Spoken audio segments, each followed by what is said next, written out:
Hey, Mary Claire. Hey, what's going on? Hey. You gonna catch me when they come out? Yeah.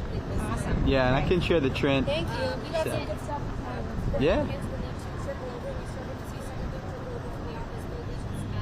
Next to the Capitol to get ready for that final vote. But it certainly seems, based on the public's confidence, based on public leadership, and what happened in the overnight hours with that procedural vote, it looks like Republicans do have the votes to pass this year.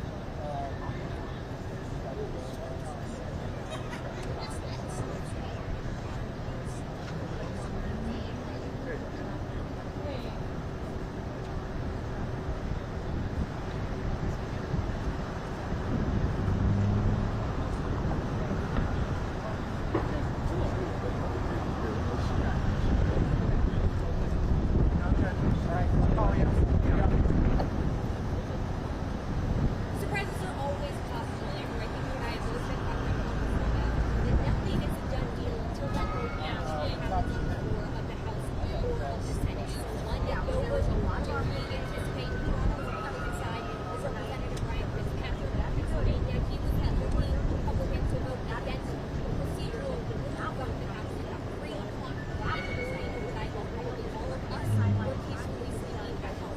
Now there are one to keep an eye on. Representative Jim Wright has been loudly outspoken about this bill, and it appears based on that procedural vote, he was at least swayed. I saw him walk in 15, 20 minutes ago, and he got to stop and talk on his way in, and he showed us stop and talk on his way out for the after what it was exactly. They changed his mind if he does himself. Yes, other members to keep an eye on. The Freedom Caucus members that were very openly opposed to this bill. There was a Representative Brown Corbin we saw that with yesterday was one of those ones being convinced yesterday, and in the overnight hours, Representative Georgia also seemingly convinced a little bit by his meeting to the White House yesterday. So those are just a few of the names to maybe keep your eyes on. But again, there were a dozen, maybe as many as 20 Republican members who were part of those conversations with the Trump administration that happened in the evening and overnight hours as the president and his team were explaining the intent to implement the bill, and that's what they were doing to try to persuade some of the Republicans to ultimately support the bill. And that's something that Speaker Mike Johnson really applauded the president for his efforts to get this bill so close to and very maybe soon finally getting it over.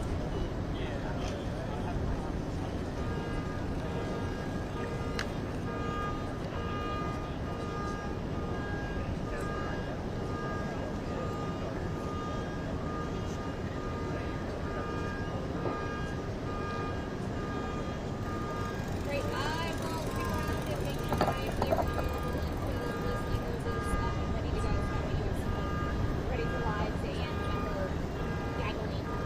So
but we are doing this on the walk because we got to get it.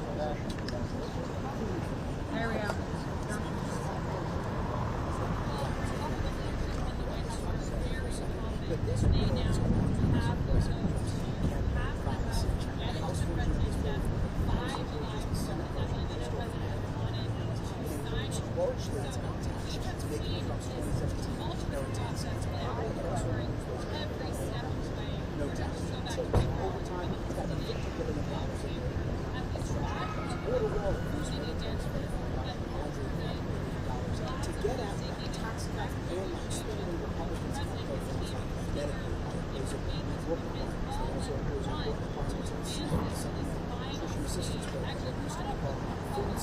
They also changed the funding states under this bill would likely have to shut out those states that would have to shut out more than they have for that program.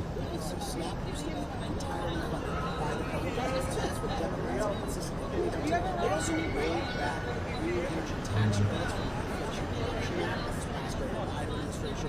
Wind and solar energy, we've been talking about small and medium-sized businesses across the country. Say, look, their businesses, particularly wind and solar, swell because of those tax rates. And now they're worried that they have to downsize, they have to lay off employees because that demand creation function, those tax credits. So back in their economy. Really fast.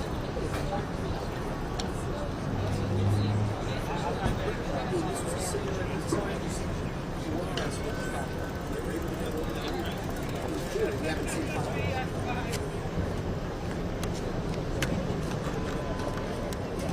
Keith.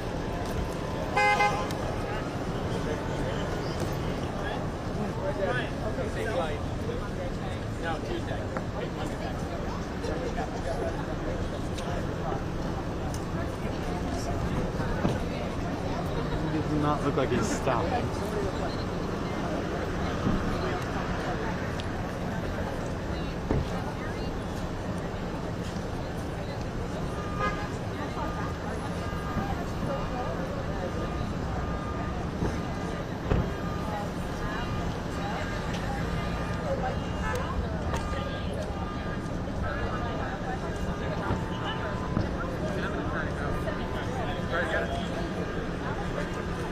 It's massive.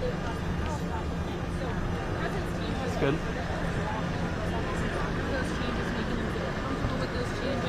And this is a strategy that House Speaker Mike Johnson has employed.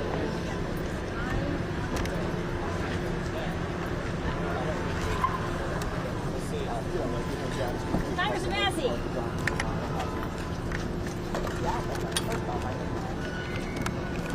How you doing? How you doing? How you feeling about everything? Well, looks like the big bill's going to pass, but it wasn't beautiful enough for me to vote for it. What did the president say to you last night? Did your side get anything from this? Are you close to finger on that? Did you pledge any sort of ceasefire? And maybe looking for you guys might work with something?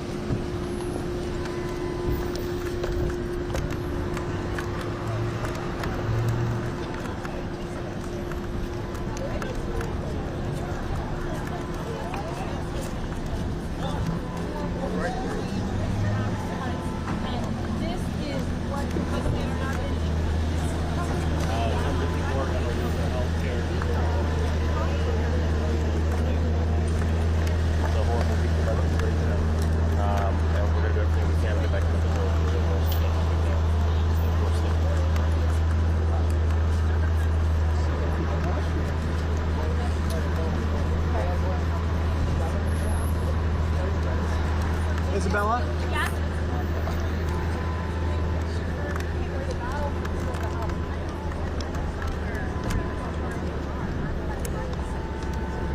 Anybody ideas?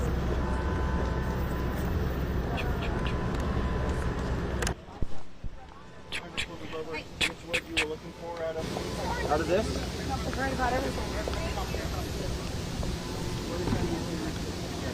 John, anybody? Hey, Ray, where are you? Where'd he go? Okay, they're all screaming out. Okay, thank you. Making it for you. Hey, are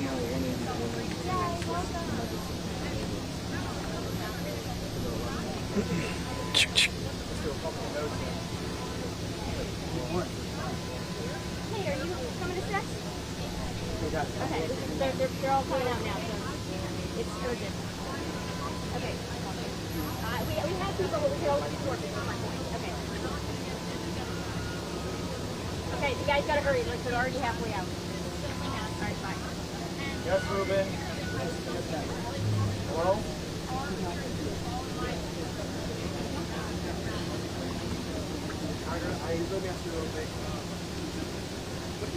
Where is it? Like getting all right, would you come on the guy in the mohawk?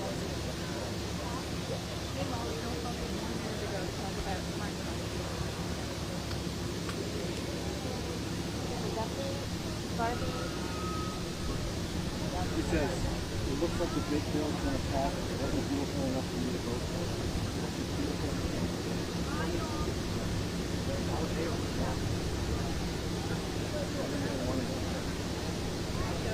Keep it on me.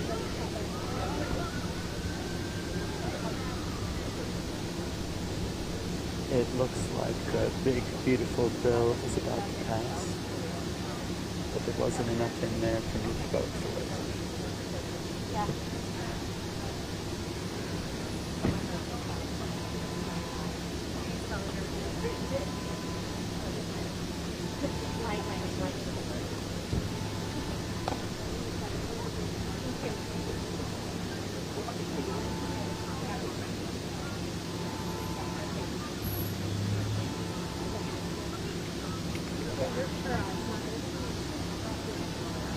We got a 50-year-old coming out. Hey, cool. When ultimately when it's time, they got to drop it down, I guess. You know that?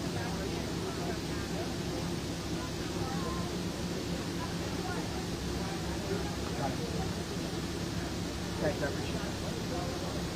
Because the only reason I say that is because I'm going to come back at that point.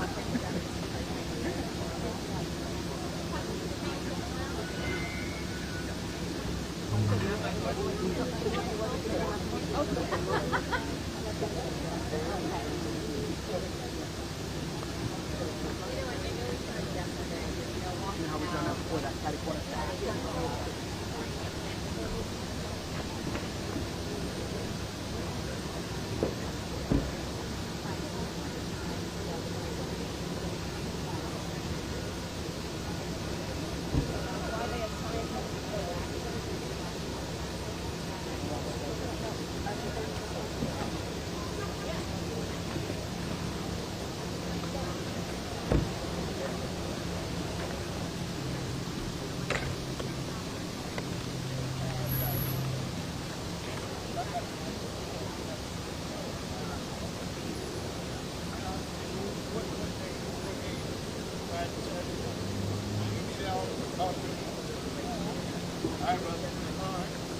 Happy 4th of July, Congressman Thompson. Nathan with AP here. Wanted to quick get your thoughts on Jeffrey's speech.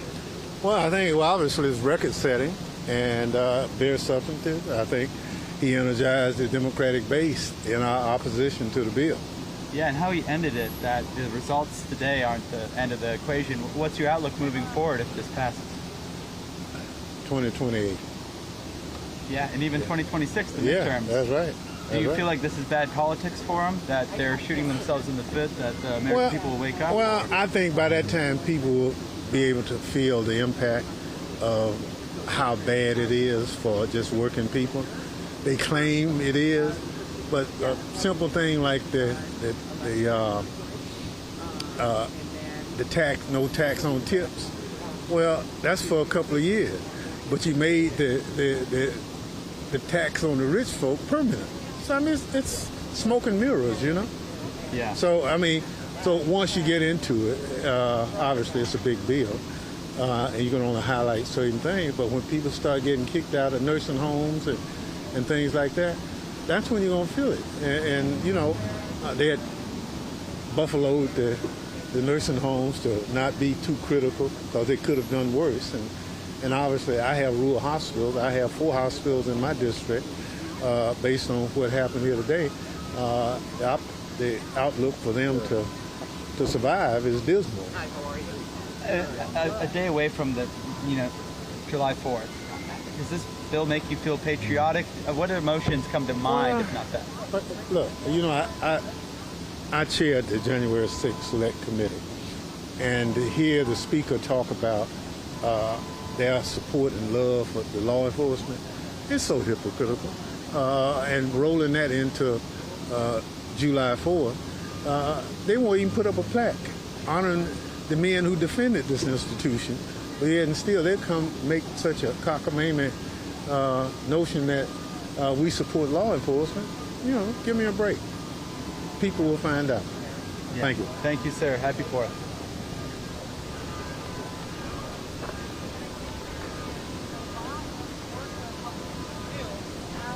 As they come to respond to this, the Democrats are going to force them to respond to this again and again.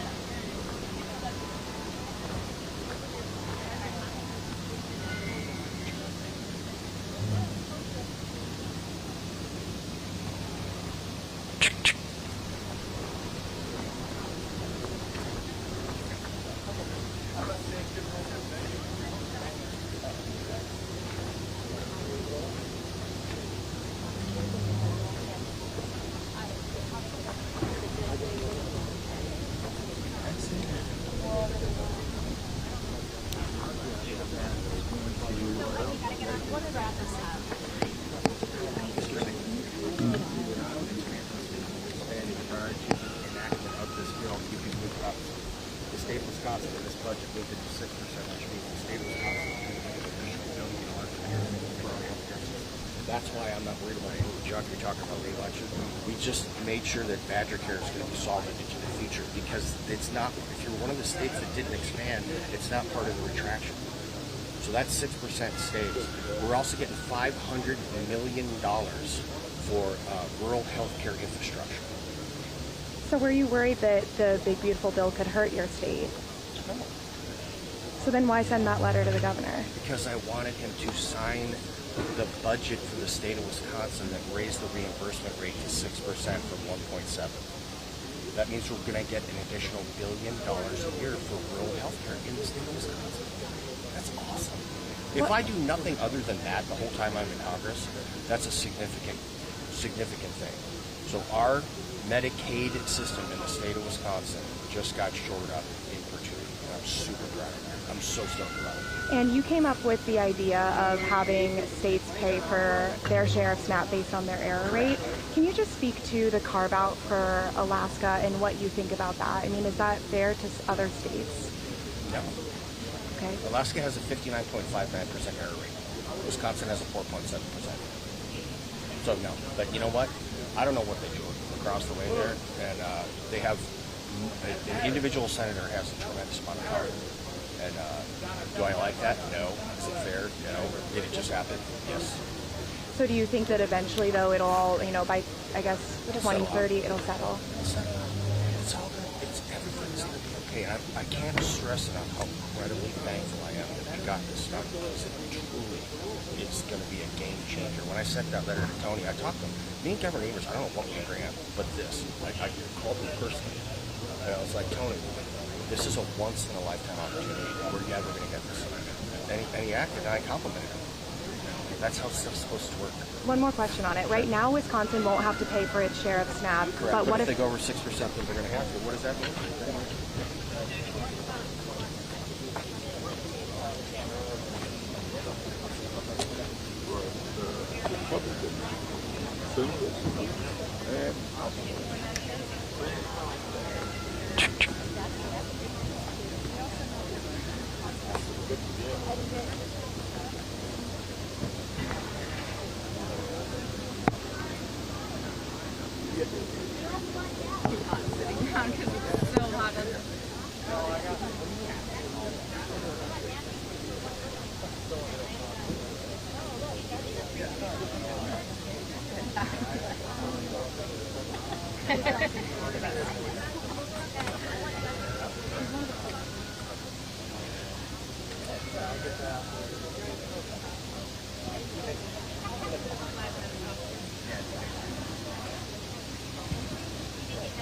You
know what? Let's not be upset about good news, huh?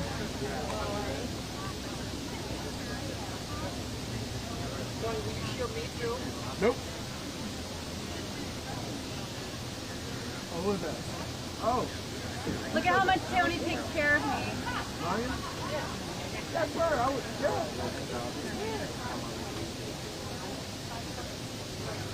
Do you want to skip this? No commenting? That might not be bad. He's in the tunnel though.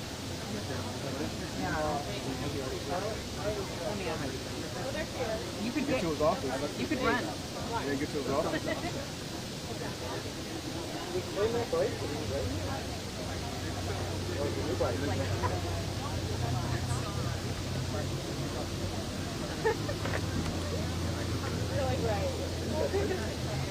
You gotta be setting up in Eastern Labor. Ah, okay. That's a big thing. Thank you.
His reason for voting no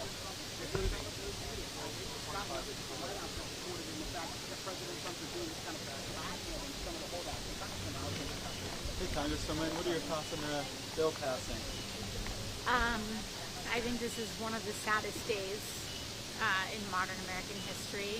This is the largest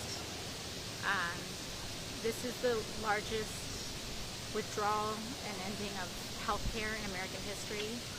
17 million people in our country, 17 million Americans in our country are going to lose their Medicaid.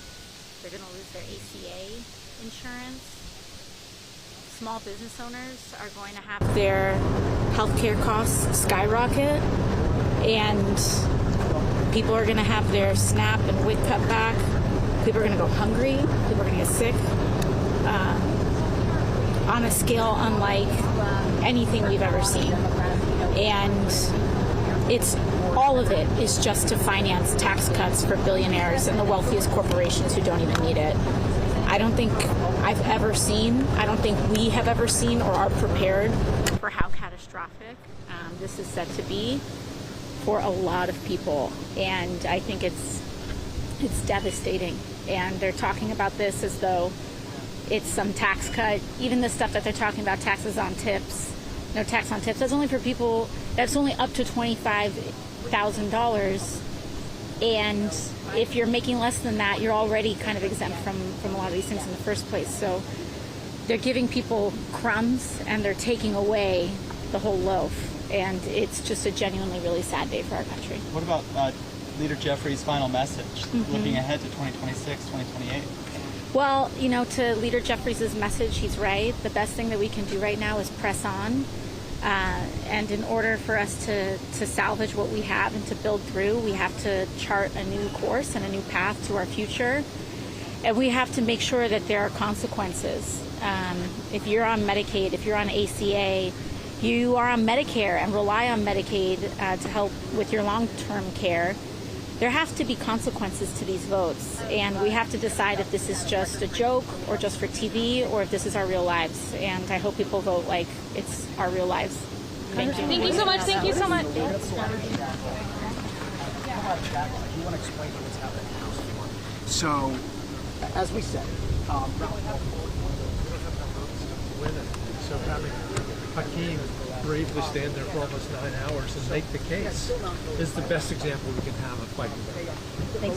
Thanks for your time. Appreciate it. Thanks. Hey, Congressman, good to see you again. Nice Nathan with AP. Nathan, how are you? On your campus. Yeah, it's good. Yeah, it's great. Yeah, thank you. Any comments on what just transpired, the emotions that you're feeling right now after this big bill was just passed? Well, I'm certainly very disappointed and I'm exhausted. I'm not as exhausted as Hakeem Jeffries, but I think every one of us did all that we know how to do to stop this in the legislative process. They have a majority. They won. They had the power and the presence of the president to twist their arms. The threats of primaries, the threats of denying benefits in their district. And now if the bill is as bad as we think it is, it's going to show up in everyday people's lives in the weeks and months to come. And then there will be hell to pay. Do you think the political consequences of the ramifications of this bill will be felt by 2026, by 2028? Well, they will be felt even more in the long run.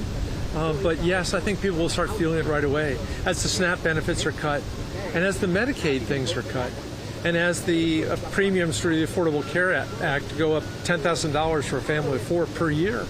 All that's going to show up right away. These are all pushing America's cost of living up, which is the exact opposite of what Donald Trump promised. Do you think, having it done by the July 4th holiday, they're trying to make it a patriotic thing. Do you feel patriotic about this bill? No, I think in the decades that I've been in and around politics, it's the first bill I can ever remember that actually set out to make life worse for people, to take away benefits, essential benefits like food and health care. I've never seen anything like this before. Usually Democrats and Republicans, in our different ideological ways, we're trying to make things better for people. In this case, the only people that are going to do better are the very, very rich, and they're going to do much better. Are you sad that any of the Republican holdouts, you kept talking about needing just 4 of them, weren't able to come to your side and vote this down? I am very sad about it. It would have been a true profile and courage for those that crossed over. They would have primaries. This may be the end of their political career. but they could also, their children and grandchildren could be proud of them for generations to come. Yeah. And Yeah, we just was adopted. Yeah, we just didn't see any John McCain moments. Brian Fitzpatrick from Pennsylvania voted no because of the Ukraine funding. But we needed more people to stand up for the people they represent. Thank you for your time. I hope you do have a good holiday. Yeah, thank you. Happy 4th. Cheers. All right. Cheers.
Mark Reed.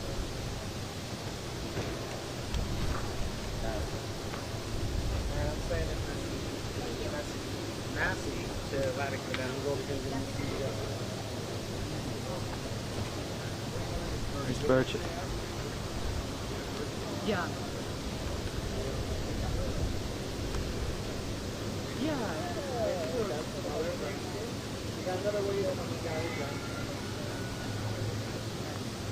We spoke just a few moments ago on the steps here with Brenda Smith and Morgan again. A long night, it was a long few months. This has been the crux of Donald Trump's signature domestic policy agenda. There were some moments there where it was not rocky, like we were moving through, but hopefully we got it done.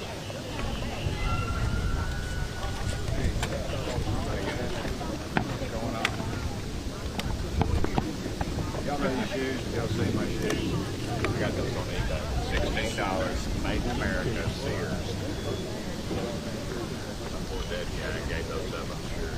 All right, what we got? We'll go around the room.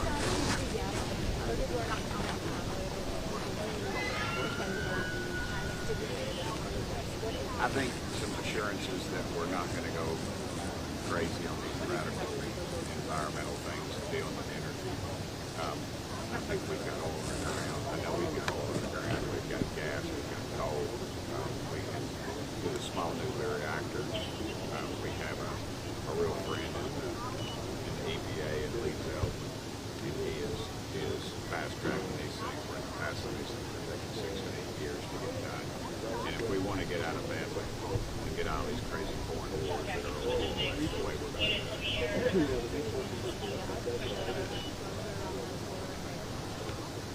he gave us some very good indications of how that would work and within just the framework of the bill. And ultimately it's up to his permitting. And if he has to, because the windmills, not about 98% of them are made in China. And they're no friend of ours. They don't even have windmills in China. That should give you a good indicator where that is. So I feel very confident. You're just hogging this whole thing. I am. I'm doing a little visual. one more, please. Go ahead. You need to go this side real quick. How about the idea that Congressman, do you know the reason Yeah, there was another reconciliation bill, but that was mainly done by some of our leadership, and not by the president.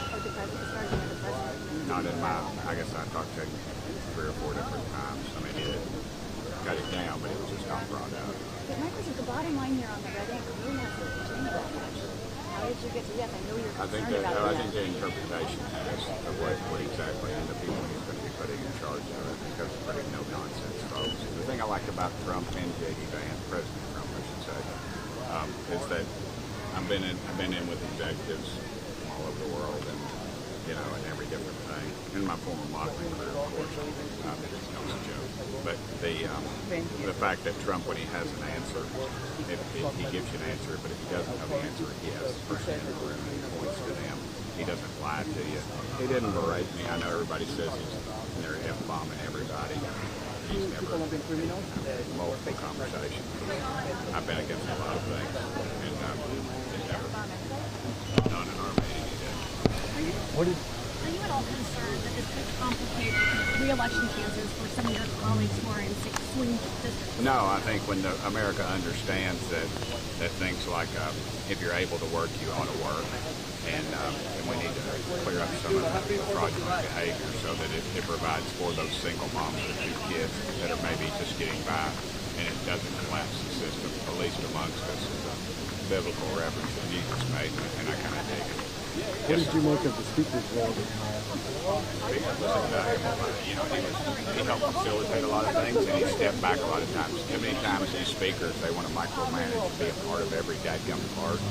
Mike Johnson's not like that. He's one of those guys that he shares the victory with everybody. He shares the debate, and he takes the blame. So, and he's imperfect like the rest of us, but he's a different kind of leader. You guys talked about this self-imposed deadline. What does it mean to actually meet this? I don't know. I don't care if it's July 4th or July 40th. I think it's a pretty. I've said this at the beginning of the week. I said, don't count out Trump. That guy. I wouldn't want to play poker with him. You understand that, I'm sorry, I don't want to question it. You understand a day ago, many of you had major problems, and that's why President Trump understood the timing. Yeah, the timing of everything, and Trump understands that, and I believe that's why they called the vote last night, because they put everybody at the table and they said this is the deadline. Is ultimately the fear that if this were to change and went back to the Senate, it would have come back in a form that was. It would have died. It would have never passed. If it went back to the Senate, Murkowski, she's not. We would never get her vote again. I made that point clear. I mean, he didn't have. President Trump didn't have to. He mentioned it, but yeah, but it didn't have to. We all can see what's going on over there. And just to clarify, did President Trump promise? He didn't make any promises like that to me or anything. No, but it's Trump, so he's going to lead. He'd follow, get out of the way. Congressman, one of the issues was that the Senate got rid of a lot of the immigration provisions. Did the president make any remarks that he would be able to take care of the immigration issue with what's in the bill? I think we're confident what's going on with immigration right now, with the money that's going to be provided and the new people that are going to be on the job for immigration, that will be taken care of. I think America realizes that. They're sick and tired. And I'm sick and tired. I know a family, the Corcorans in Knoxville, Tennessee, they lost their dear son in illegal. So I just don't. I think America's sick of it. Hey, there's a cute little bulldog over there. Are there any members that are going to stick around for tomorrow? I don't know. I'm not. I'm getting back to Knoxville. I've got death threats, so I'm going to enjoy that at my parade that I'm in. Congressman, what? Go ahead. Congressman, I just wanted to see what, if any, commitments Trump made when it came to wind, when it came to solar, when it came to further. I think he said that he understood that we're sick of that stuff, and we're sick of just the way it was carried out, and it's just a giveaway. And America doesn't need that. If energy is to work, it has to get it there on its own. But is there anything that and he made it pretty clear you can get more out of a hole in the ground about that big than you can out of a windmill that's taller than the Capitol. But is there anything that you can do with his executive power that he promised? Yeah, y'all keep bringing that up. I'm not sure where that came from, but we never really heard any of that. I mean, he can put tariffs on stuff that come out of China. I mean, that's always an option, and I hope he exercises that option because this bunch is sold out to China, and they don't have the guts to do anything about it. They'll write a tough letter and let's have a hearing. They don't have the guts to follow through because they're in the lobbyist pocket, and the lobbyists are owned by China. And that's sad. Did that come up at the meeting at all, the potential for tariffs on parts of wind and solar? Possibly, yes. You mentioned the death threats. Do you have any concerns about member security? We've seen some. 100%. I was the first one to bring it up about our Jewish members, and I'm talking about, I got friends on both sides of the aisle. My buddy Jared Moskowitz, and both Golden on both sides.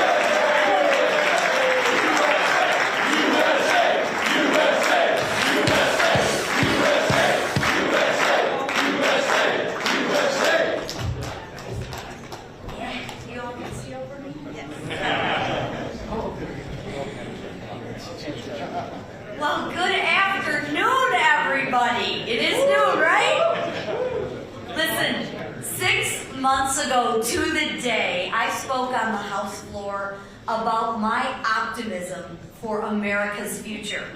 I was optimistic because the American people gave Republicans a historic opportunity, an opportunity to enact the largest tax cut in American history, to finally secure our borders and unleash American energy, an opportunity to put America first again.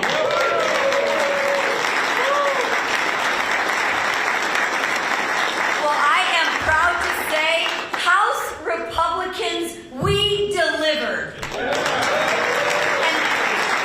And thanks to the work of the House Republican Conference and our president, President Donald J. Trump, Americans have certainty. They will keep more money in their pockets and have the safety and security that they deserve. House Republicans remained unified. No one thought we could do it. Everybody doubted us, didn't they, Mr. Speaker? Right? They doubted us. But here we are again. Mr. Whip, what are we, 6-0? Nobody in this room doubted us. No, nobody here doubted us. But we are unified. We delivered on our promises to the American people. No taxes on tip, no taxes on overtime, tax relief to seniors, enhanced child care tax credits, elimination of the death tax, more ICE agents. We're finishing the border wall and funding the Golden Dome. And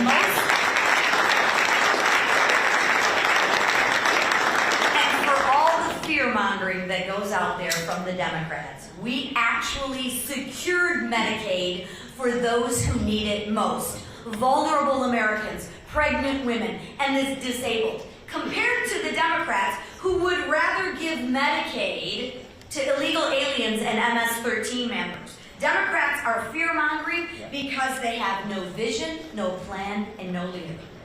But guess what? We have a leader, and our leader is President Donald Trump. And lastly,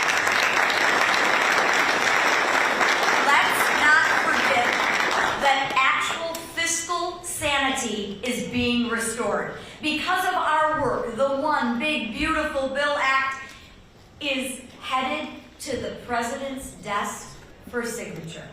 And today marks the end of the waste, the fraud, and the abuse of American taxpayers' dollars. It marks the end of higher gas prices, the end of higher energy costs and higher grocery bills.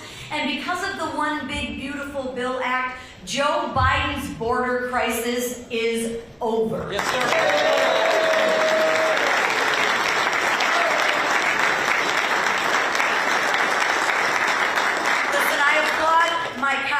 Who worked tirelessly. I don't think the Speaker and the Whip and the Leader have slept in days. But they worked tirelessly to ensure that we actually delivered on our promises. And I thank President Trump for his leadership in getting this bill across the finish line. Without his leadership, none of this would have been possible. His vision, none of this would have been possible. But today, we passed actual transformational legislation, legislation that will impact every family. Tomorrow, we celebrate our nation's independence, and we set out to spread the message of this historic achievement. But today, ladies and gentlemen, we are going to celebrate. President Trump and the American people's agenda has been delivered. And the man who probably had one of the most difficult jobs was Mr. Emmer, who actually had to whip and count all the votes and get everybody into line. So without further ado, our whip, Tom Emmer.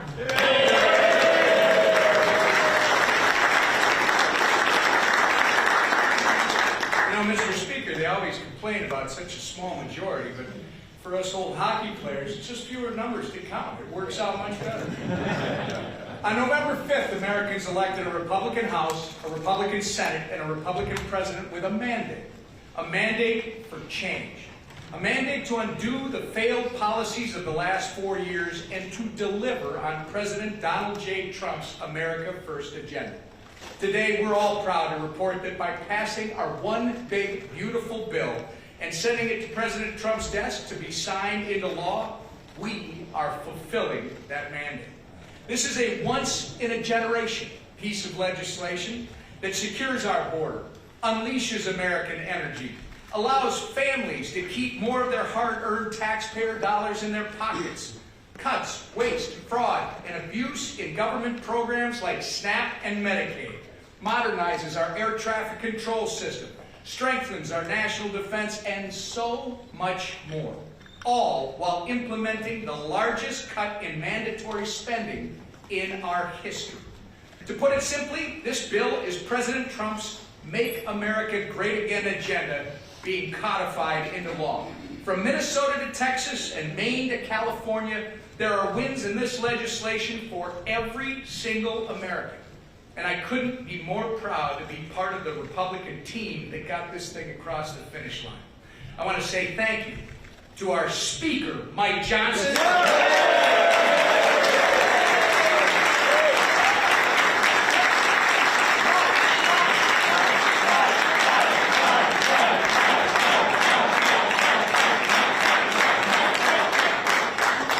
We should also thank our leader, Steve Scalise.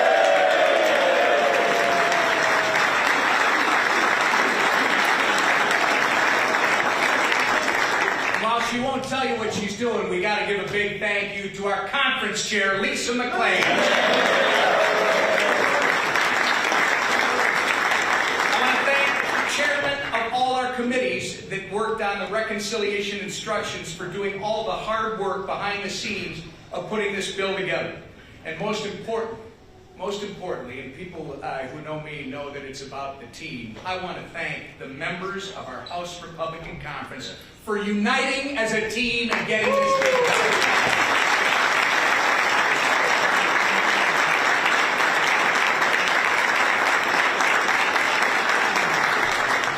As we've said a million times before, do not underestimate the Republican majority in the House, the mighty majority in the House. This legislative process may not always look pretty, and there will always be many tough fights. But one thing is certain, we will always deliver on our promises to the American people. And with that, I turn it over to our great leader, Mr. Scalise.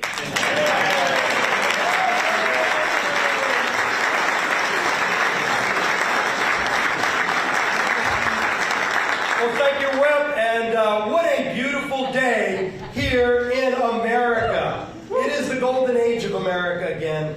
America's coming back. And I tell you, a lot of people wrote this bill off for dead. Nobody said it would be easy. But you know what? We didn't come here to do easy things. We came here to do big things. We came here to make history.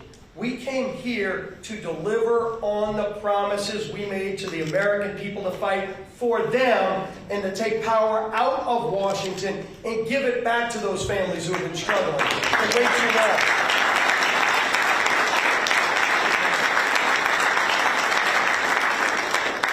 Now, we had a little bit of debate on the floor today. You got to see a difference between the two parties in Washington, maybe more crystallized than we've ever seen before. And I think that's a good thing. I hope America watched all of it.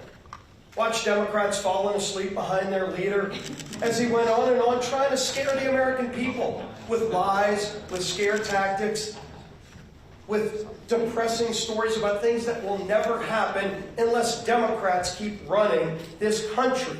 But the American people said, we will not live in fear. We are not a country of fear. We're a country of hope. We're a country of optimism.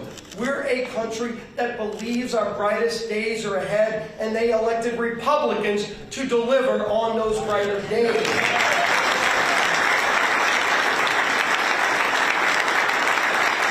I think maybe their leader wanted to speak for hours and hours and break records because they wanted to stand in the way of history.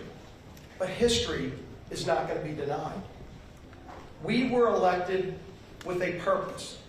Donald Trump ran all around this country. He went to swing states that they said Republicans could never win. And he didn't give different messages to different places. A lot of us traveled with the president. And the one thing you can say about Donald Trump is it doesn't matter where he went. When you listen to his speech, there's probably going to be a little bit longer than the paper that was written. Might have been about a 15-minute long speech, because President Trump speaks from the heart. President Trump expanded our base. It wasn't just the typical Republican voters. It was people of all walks of life. People who had given up on Washington because Washington gave up on them, and they finally saw a leader who was willing to fight for the hardworking people of this country. That's who Donald Trump has always been. And all the people that knock Donald Trump ignore one important fact. There is no better, more passionate fighter for America and its hope and promise than Donald Trump. And President Trump said at every stop, if you elect me, if you give me a Republican House and a Republican Senate, these are the things I will do. It was kind of historic in a lot of ways. It should be commonplace that a presidential candidate runs on specific things and then delivers on every single thing he ran on. He said, I'm going to secure America's border. His opponents said they were going to keep the border open.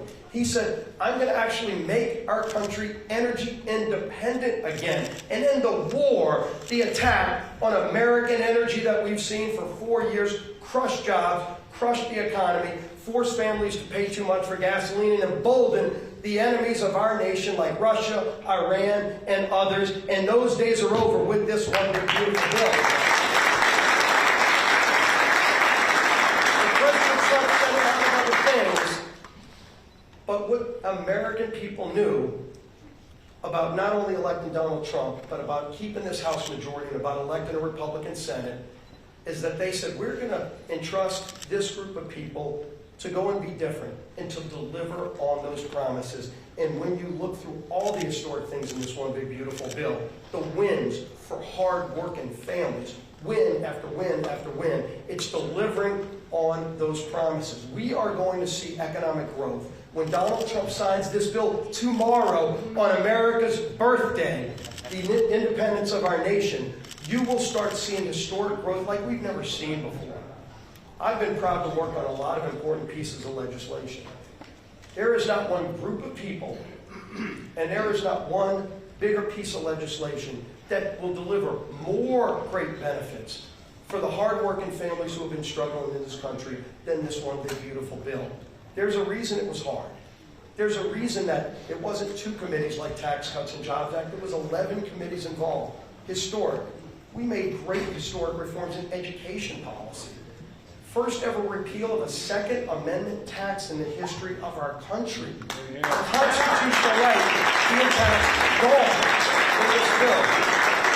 You've heard about a lot of the other provisions. One of the things you didn't hear about is school choice. Federal school choice for the first time ever, so low-income families will have an opportunity to get their kids out of failing schools. Every Democrat voted against all of those things. And they're going to have to explain that.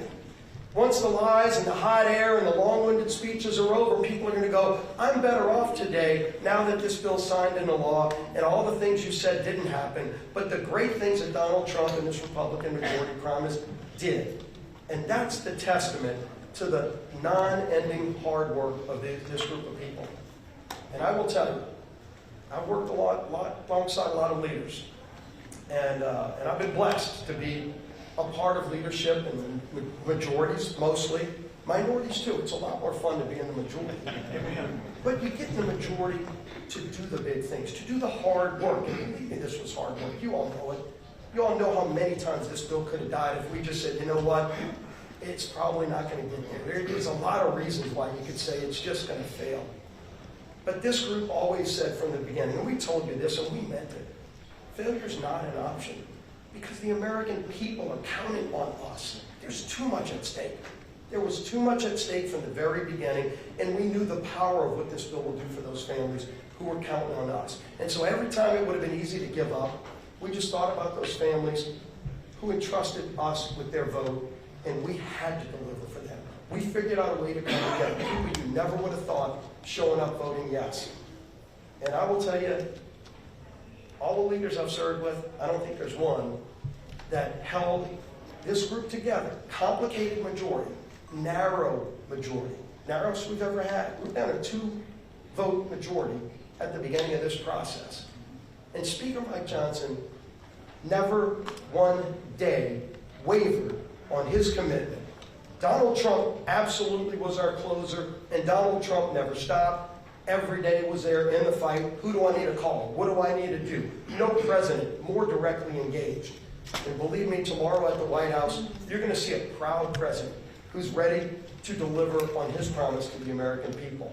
But this bill wouldn't be heading over to the White House tonight without the incredible yeoman's unwavering support of Speaker of the House, my dear friend, Mike Johnson.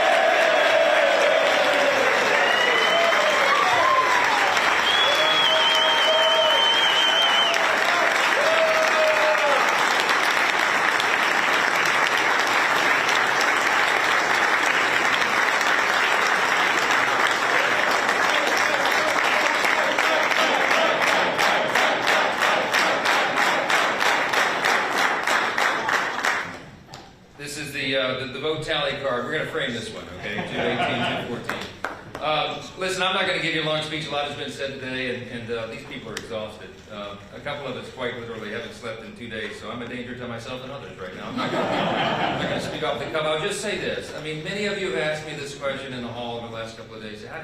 But when it looked like that we might actually deliver this thing, particularly this morning, how did you know? I mean, what kept you going? Why did you think this was possible?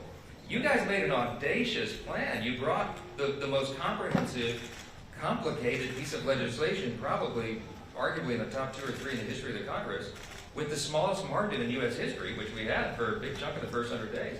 And you put this audacious timeline. You said you're going to pass it out of the House by Memorial Day. I mean, some of you openly laughed at me when I said that back in early February. And then we said we would get it done by July 4th.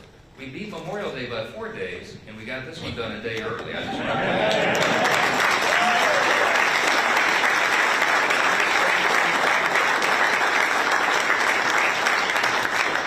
So the question was, I mean, like, why? Why did you do that? Why did you think that was possible? Because it sums up. I summed up with one word. It's belief. Okay. We had a vision for what we wanted to do as a group. We believed in the election cycle last fall that we were going to be given this great blessing of unified government, that we would have the White House and the Senate and the House aligned, in alignment, unified government. And we did not want to waste that opportunity because we understand the history that comes along with it, the opportunity that we can do for the country, and we believe that we would have that chance. And then I believe in the people that are standing here behind me. I believe in this group, every single one of them individually. Some of them are more fun to deal with than others. I mean that with the greatest level of respect. I love every single one of my colleagues. Even the ones I'm going to spend the more time with, right? Because everybody's here, their motive is right, their heart is right. They're trying to do right for their constituents. They're trying to serve the greatest nation in the history of the world that we're going to celebrate tomorrow. We don't take that lightly. I know their hearts, and I know what their skill sets are, and I know what they bring to the table, and I get up every day excited because I know that each of them are going to bring that to the table, and they're going to serve their constituents. You could not have a greater group of public servants than the people standing in this room right here. They will give their all for this country. And man, that's what the framers intended when they put this thing together 249 years ago. This is what it was about. So I believed in this vision. I believed in the group. I believe in America. I'm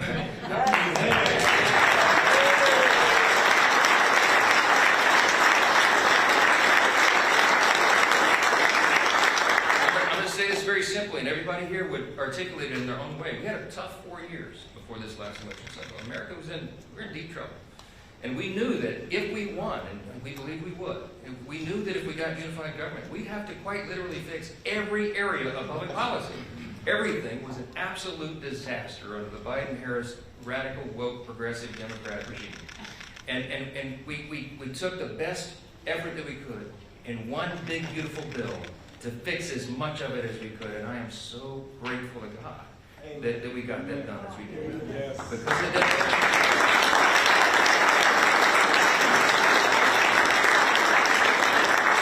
Lastly, it's no secret, I do believe in God. I believe in that motto that I've referenced in the floor speech a while ago. I believe That is what has made our nation the greatest in the history of the world.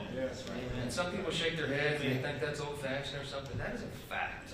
When the framers put this together, they stepped out in faith. They did something that no nation had ever done before. The great statesman, philosopher G.K. Chesterton of Great Britain said, America is the only nation in the world that was founded upon a creed. And he said it's listed with almost theological lucidity or clarity in the nation's birth certificate, the Declaration of Independence. Know these truths to be self-evident.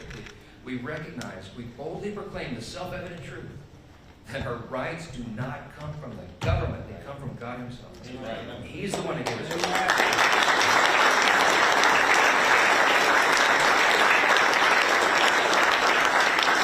Abraham Lincoln said in the Gettysburg Address, we are dedicated to this proposition, one nation, under God, a government of the people, by the people, for the people, shall not perish from the earth. This is an experiment. It's only 249 years. No, that's not a long span of time in human history. It's just a blip on the whole scale of human history. It is up to us to save it. It's up to the duly elected representatives of the people that come here and represent. And it's up to every single one of us. Of the people, by the people, for the people, all of us. So you got to be engaged, and we got to pass this along to the next generation. Reagan reminded us, freedom's not inherited in the bloodstream. It's got to be protected. It's got to be fought for. It's got to be taught to the next generation so that they will have the same liberty, opportunity, and security that we have all known and too often take it for granted. So I just want to say, we're going to get to the main event here. We're about to sign this bill and get it over to the White House. Okay?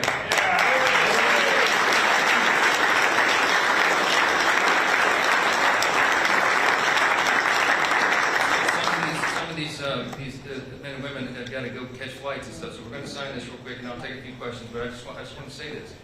Do not take for granted what we have been given, this grand experiment in self-governance. We can preserve it, but we got to do it all together. God bless you. Thanks for being here.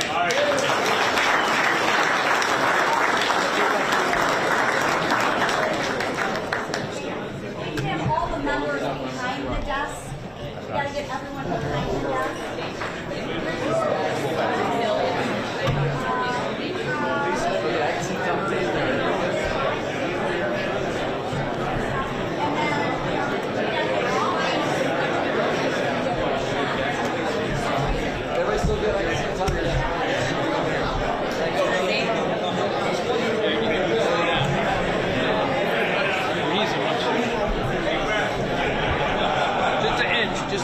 That's perfect. Everybody still good?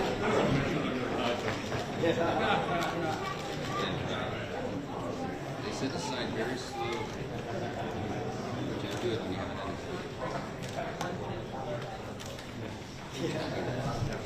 And then you have to initial every page. Oh, sure, yeah.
Come in front, please.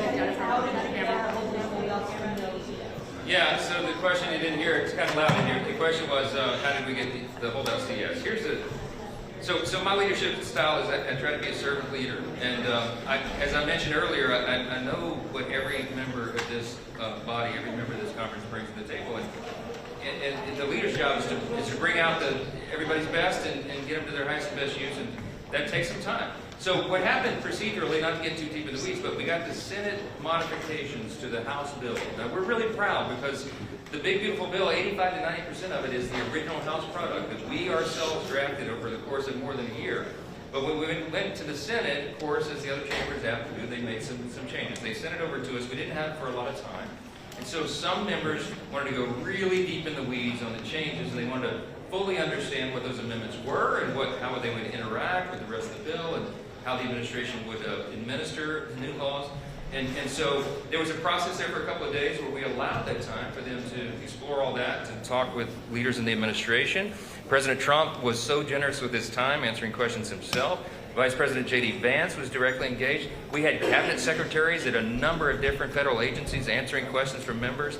Some of them even brought their agency attorneys in to get really deep in the weeds on the details. I knew as the leader that we would have to take the time to do that. And so some of that went into late into the night. And I was not going to make anybody, I was not going to demand anybody's vote or their position on the bill until they felt that they had exhausted that opportunity. So we did it, and that's how we got everybody in. Speaker, coming with news facts.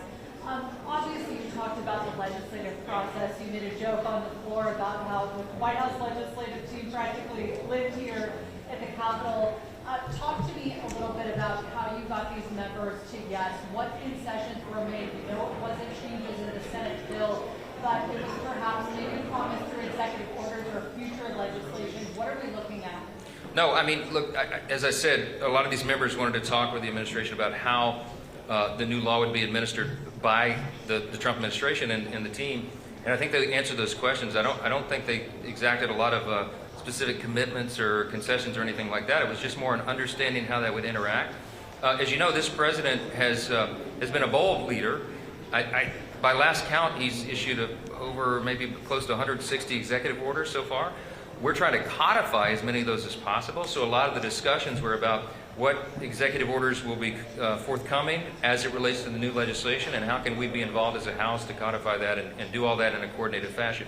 The beauty of unified government is this is exactly how it can work and how it's supposed to work, is that you have an interaction between the executive and the legislative branches, because that's what's best for the people, and that coordination is going to yield great results for the folks. So that was part of the discussion yesterday. Last question.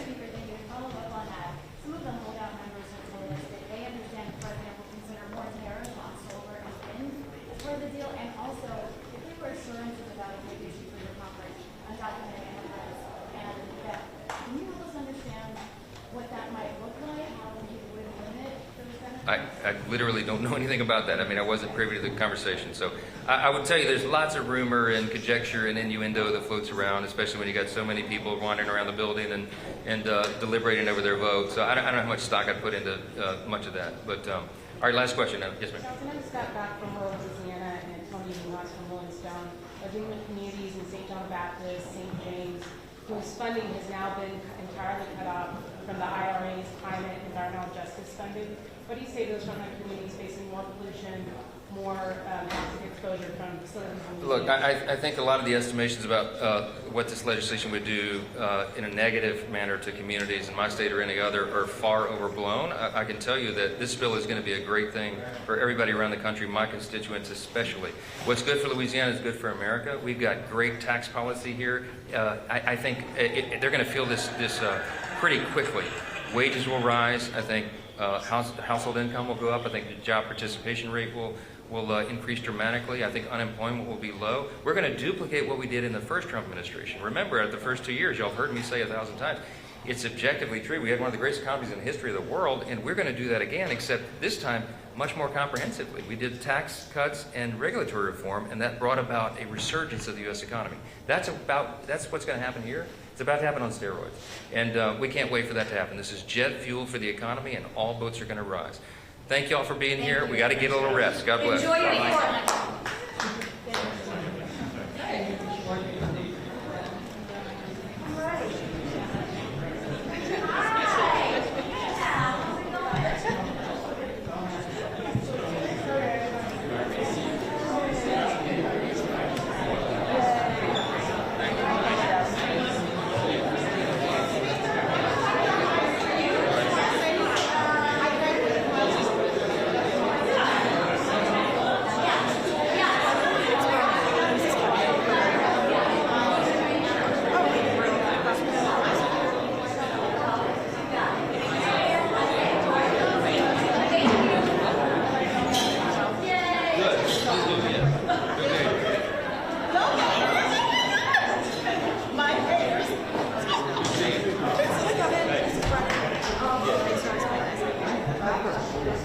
Mr.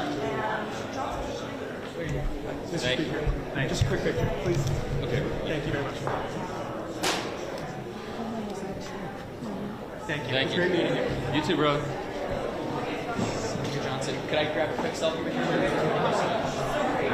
Wait, did he say brother or bro? I can call you back in a second when we're. Oh, he's gone now.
All right. We're in the conference room, you said? Oh, conference.